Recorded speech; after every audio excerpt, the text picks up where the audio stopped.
C'est un projet de directive européenne qui fait bondir les viticulteurs de l'Anjou. Fin janvier, les 27 États membres de l'Union européenne, France y compris, ont adopté un projet de règlement qui autorise le coupage, le mélange de vin rouge et de vin blanc pour produire du rosé.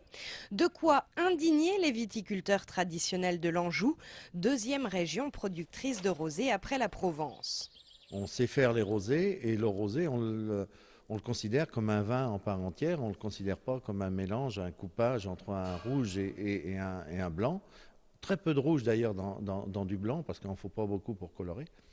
Et en faisant cet assemblage, on n'a pas le goût du rosé tel qu'on veut l'avoir et tel qu'on l'a.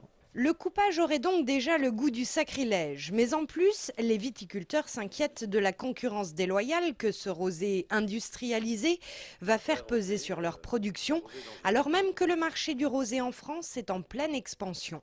Ça ne va pas servir à la France finalement, ça va servir aux autres pays européens. On sait par exemple qu'en Espagne, le coupage est déjà autorisé sur un certain type de rosé, mais c'est autorisé juste sur le marché intérieur espagnol, interdit à l'exportation.